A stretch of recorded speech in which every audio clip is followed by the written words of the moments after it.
bathroom of a penitentiary, Bone is warned by his friend that a gang is coming there to eliminate him. Upon hearing this, he asks the man to step aside so as not to get hurt and waits until JC and his partners show up. The gang pays one of the guards to turn a blind eye while they surround Bone in the bathroom. JC is holding a sharp object in his hands and attacks the inmate, who quickly picks up the weapon and pierces his opponent's left shoulder. Immediately, the other members of the gang start on him, but Bone knocks each of them out with a single blow. After serving 5 years in prison, Bone is released and needs to find a place to stay. So he goes to Roberto and Tamara's house, because they were advertising a room for rent. 3 young people also live there, and Jared, the youngest, is always sitting in front of the window looking out onto the street. Tamara guides the new resident to his room and tells him that since there are children in the house, Bone needs to follow some rules. He can stay on the condition that he does not get involved with gangs, guns, and illicit substances. Quickly, the ex-con accepts the terms imposed by the woman and pays the rent in advance to ensure that he will keep the room. In Los Angeles, street fights take place every night and dozens of people go to watch the duels between the fighters. Although illegal, this is an extremely lucrative business for both the challengers and the bettors who invest a lot of money in who they believe will be the champion. There are also some agents who recruit good fighters to participate in these street fights.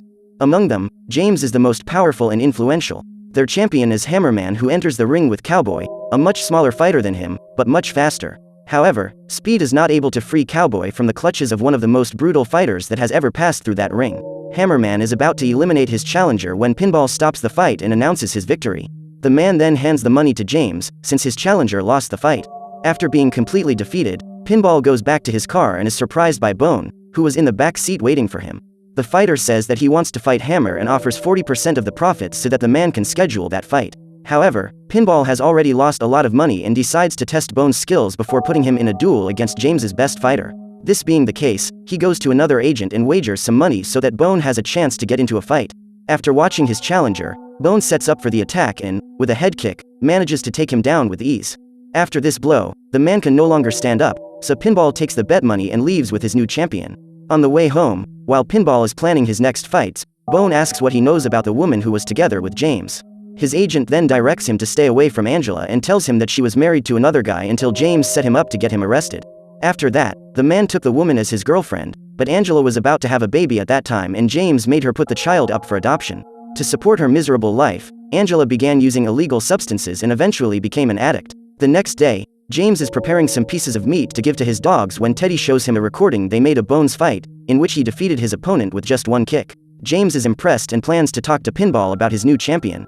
Before that, however, he goes to feed his dogs and asks Teddy to accompany him. He then orders the pit bulls to attack him. However, he does this only to scare him, as he continues to hold the dogs by the collar. That afternoon, Bone is playing chess with Roberto on the porch when Pinball parks his car in front of the house and calls the fighter. Just then, Bone has just won the game and takes the money from the bet he made with Roberto before leaving. When he arrives at the arena, the fighter is faced with a duel of women, and Pinball tells him that he has had a relationship with one of them. Minutes later, this girl is knocked out and Veretta is announced the winner. At the end of the fight, Pinball goes to talk to Tattoo, the agent who has the best fighters in that area. He tells him that he has found a new fighter and bets $5,000 on him. This time, Bone must face Gold Teeth, and once again, with a single blow, he manages to knock him out. This remarkable feat makes him known as the one-hit fighter. However, when Pinball goes to get the money, Tattoo makes a new demand. Bone will have to fight 2 challengers at once for double the stake. The fight has barely started and Bone already knocks out one of his opponents with a kick. Soon after, he knocks out the second fighter and breaks his arm with a wrench. Unable to believe what has happened, Tattoo doubles the bet again and this time sends 3 fighters at Bone. However, within seconds, they all meet the same fate as their colleagues who entered the ring with the ex-convict. Furious, Tattoo refuses to pay the $20,000 he owes after doubling the bet twice and keeps the money in his pants. The man challenges Bone to take that money and ends up going down, as the fighter knocks down everyone who tries to stop him from approaching Tattoo and makes his way while using his skills to strike those guys. After punching the deadbeat, Bone rips off his pants and takes the money. Veretta is impressed with the man's performance and gives him her phone number.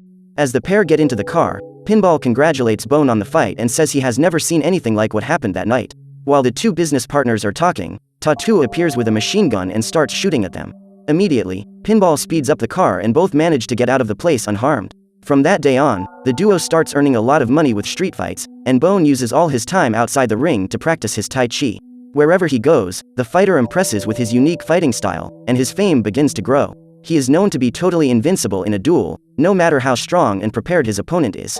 One night, when he arrives home in the middle of the night, Tamara notices that Bone has a wound on his forehead and his shirt is stained with blood. Concerned, The woman asks him to sit down so she can bandage his wound.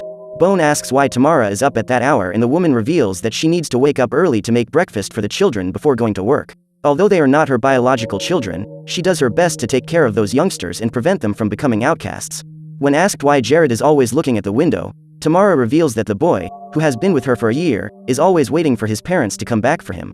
Tamara doesn't know the whereabouts of his mother, but knows that his father is in jail. Bone was about to go upstairs to his room when the woman asks where he learned to practice Tai Chi. She says she has always been interested, but never found anyone who could teach her. So Bone decides to help her practice and teaches her how to do some of the moves. Later in the afternoon, when she looks out the window, Tamara sees the wrestler teaching Jared some moves and feels happy about the relationship they are building. As usual, before Pinball shows up to take him to fight, Bone plays chess with Roberto, and this time it is he who loses the match. Meanwhile, James continues to terrorize everyone who gets in his way. This time, a woman named Monique is the target. She has been accused by one of James's partners of acting dishonestly, so she ends up being persecuted. Knowing that the man will not give her any chance to explain herself, Monique runs away and tries to climb a metal railing. However, before she could escape, James speeds up his car and runs her over, staining his entire windshield with blood. As he is leaving the place, the man runs into Roberto and realizes that he may have seen what happened. That night, Hammer will face Bone in a fight. As usual, before entering the ring, the fighter takes several substances that enhance his strength and agility.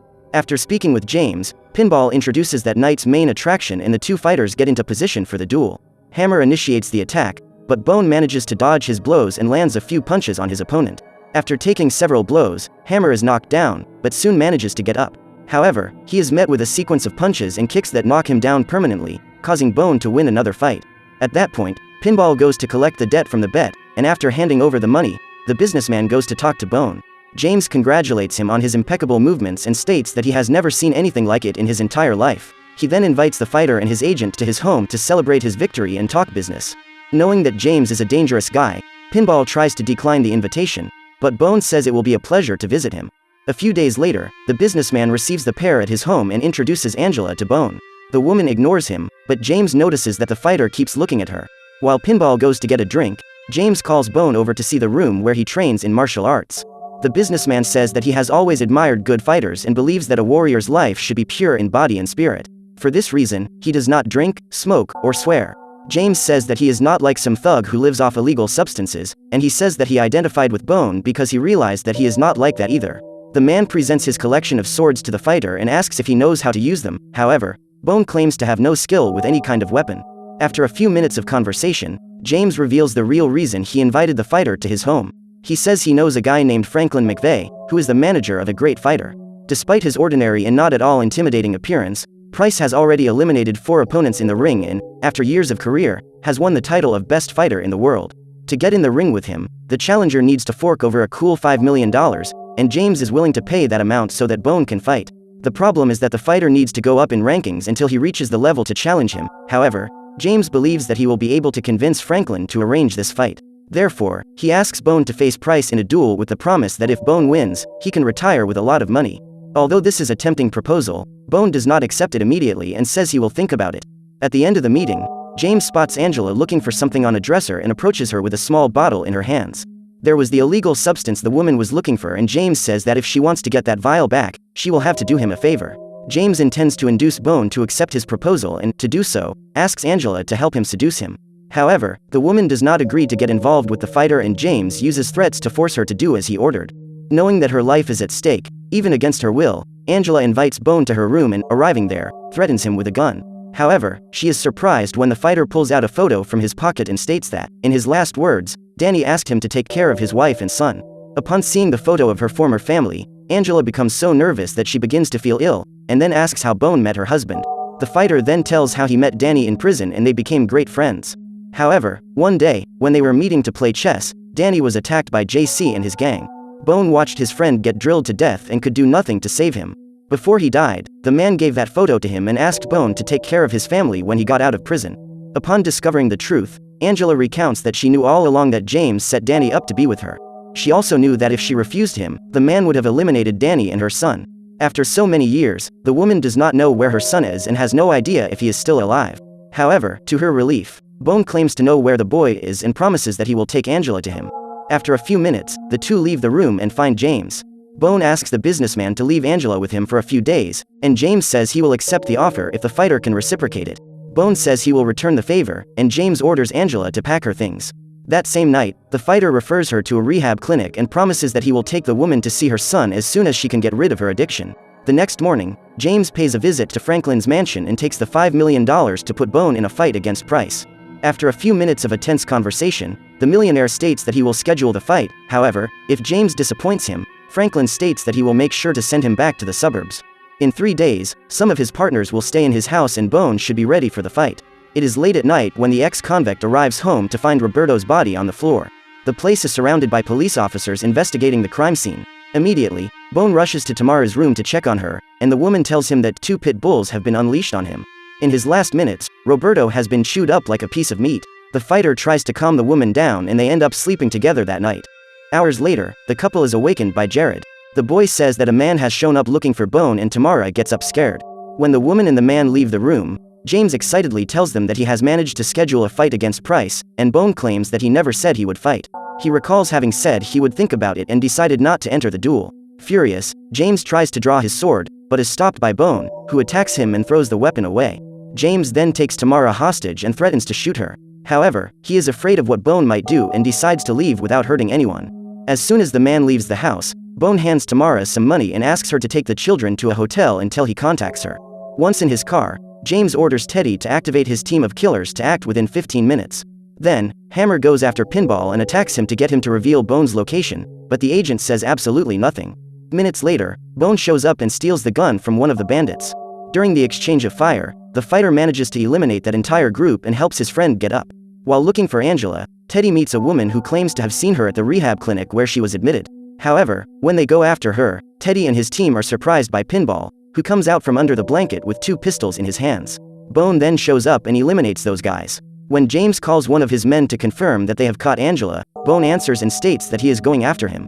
In order to lure him into the fight against Price, James sends his location and drives quickly to Franklin's house, where his associates are gathered to watch the fight. When Bone arrives on the scene, he breaks into the mansion and is surprised by a butler who is holding a rifle in his hands. Gently, the man guides him into the courtyard where there are numerous guards fully equipped to eliminate him if necessary. In front of his greatest enemy, Bone confronts him and accuses James of taking Roberto's life. Upon hearing this, the businessman claims that the old man knew too much, so he had to eliminate him. Not satisfied, the fighter gets James to admit that he set Danny up to get arrested and discreetly tapes the entire confession. He then sends the video to Pinball, who sends the recording to the police. At that moment, Price appears and invites his opponent to the fight. The fight begins and the audience can barely follow the fast movements of the fighters. The fight begins with a draw, in which both challengers receive violent blows and demonstrate great martial arts skill. At one point, however, Price takes his opponent to the ground and throws an arm lock. With his torso immobilized, Bone lands a knee to the head of his opponent and manages to get free. Immediately, the two stand up and Price begins to become unsettled, as he is facing the strongest opponent he has ever faced. Now he is no longer able to defend himself against the attacks and ends up being knocked down. Just as he was about to break one of Price's legs, Bone gives up the fight, handing the victory to his opponent. Furious at having lost $5 million, James attacks the fighter and draws his sword. Bone manages to dodge the blows and Franklin orders one of his men to throw a sword so that the fighter can defend himself. In this instant, Bone demonstrates that, contrary to what he said to James, he has great skill with the sword and decides to use only the sheath to attack him. Despite this, James is unable to land a single blow on his enemy and, after several attempts, ends up cutting his own fist with his sword. At this moment, the police appear, and Bone escapes. Months later, Angela leaves the rehab clinic and goes to meet her son. Jared is extremely happy to see his mother for the first time, and Angela says she will never leave him again. That same day, Bone decides to leave, as he feels he has completed his mission. Before leaving, he informs her that he left an envelope with money for Tamara and asks her to let Angela live there with Jared for a while. While walking down the stairs, the fighter runs into Pinball and says goodbye to his former agent. Now Bone can go on his way with a clear conscience that he has fulfilled the promise he made to his friend.